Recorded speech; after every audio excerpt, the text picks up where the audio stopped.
Chapter 3 for your MSc entrance exam, nuclear chemistry and radio activity. तो इसमें हमने जो क्वेश्चन नंबर 1 लिया है वो है बीटा एमिशन टेक्स प्लेस।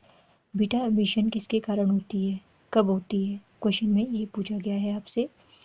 तो यहाँ पर गिवन ऑप्शन दी गई है when neutron is converted to proton from the elements above the bond of stability with shifting of the new element one group toward right, all the fact given above are true। तो इस question का answer होगा आपके पास option number D, कि जितने भी fact आपके पास यहाँ पे दिए गए हैं वो सारे सही है।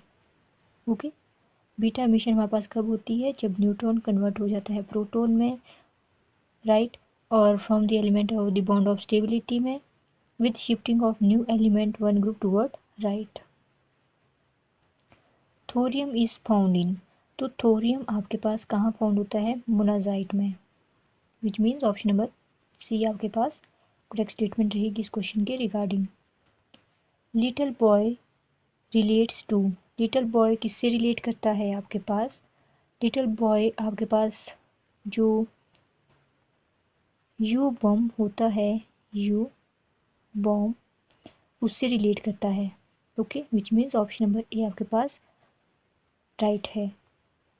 इसी तरह से एक क्वेश्चन और है कि फैटमैन किससे रिलेट करता है, लिटिल बॉय तो हो गया यू बॉम्ब से, ठीक है, तो फैटमैन आपके पास रिलेट करेगा पी यू बॉम्ब से। तो ये क्वेश्चन आपने ध्यान में रखनी है। नेक्स्ट क्वेश्चन है the type of radiation that has greatest penetration power through matter is, तो कौन से टाइप की ऐसी रेडिएशन होती है जिसमें ग्रेटर पेनिट्रेशन पावर होती है, तो इसका आंसर है गामा। गामा रेडिएशन आपके पास सबसे ज़्यादा पेनिट्रेशन पावर जनरेट करती है।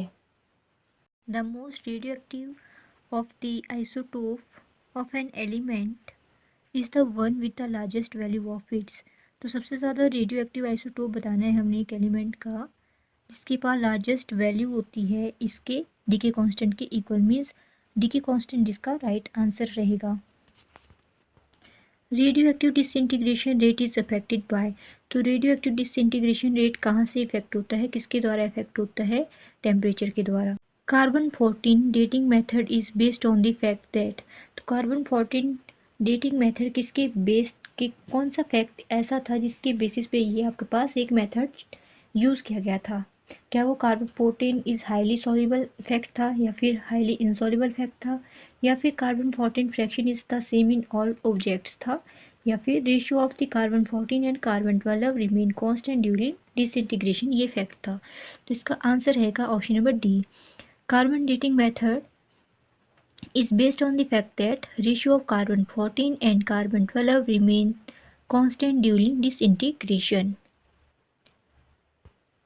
नेक्स्ट क्वेश्चन है which one of the following used in bone scan, bones को स्कैन करने के लिए कौन सा आपके पास फॉलोइंग ऑप्शन में से टेक्निक यूज़ की जाती है, तो इसका आंसर रहेगा टेक्टिनियम 99M, ये टेक्निक यूज़ की जाती है बोन स्कैन के लिए।